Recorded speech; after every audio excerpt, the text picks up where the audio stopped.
আর benzene বলয় নিষ্ক্রিয়কারী মূলক কোনগুলা। যখন এই যে এখানকার যে ইলেকট্রনগুলো আছে মুক্ত জোড় বন্ধন জোড় ইলেকট্রনগুলো আছে, এই বন্ধন জোড় ইলেকট্রনগুলোকে যখন সে চক্রের দিকে দিয়ে দিবে, মানে কি এই ইলেকট্রনগুলোকে চক্রের দিকে সে ঢেলে দিবে, চক্রের দিকে রেজোনেন্সটা দিবে, তখন এই মূলকটার নাম হবে কি বেনজিন বলয় সক্রিয়কারী মূলক।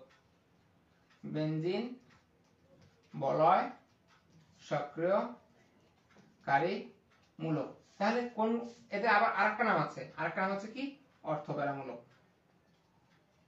কিভাবে বুঝবো কোনটা অর্থপ্যারা কোনটা মেটা নির্দেশক মূলক? এটা কিন্তু পরীক্ষায় অনেকবার আসছে, হিউজ পরিমাণে আসছে যে নিচের কোনটি অর্থপ্যারা নির্দেশক কোনটি মেটা নির্দেশক। তাহলে কিভাবে বুঝবো? যদি একক বন্ধন থাকে, একক বন্ধন থাকলে তার সেগুলোর ক্ষেত্রে কি হয়, সেগুলো হয় অর্থপ্যারা।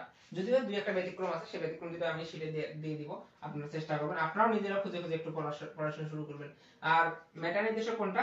মেটা নির্দেশক হবে যদি এই যে এখানে যেটা থাকবে তার মধ্যে যদি কোনো ডাবল বন্ড থাকে, কোনো একটা যদি ডাবল বন্ড বা ট্রিপল বন্ড থাকে বা অসম্পৃক্ত থাকে, তাহলে সেটা কি হবে, এখানে যে মুক্ত যে ইলেকট্রন আছে তার সেগুলা তার দিকে নিয়ে যাবে। যদি ওই দিক দিয়ে নিয়ে যায় তখন সেটা কি হয়ে গেল, বেনজিন বলয় নিষ্ক্রিয়কারী মূলক। বেনজিন বলয় নিষ্ক্রিয়কারী গ্রুপ বা মেটা নির্দেশক।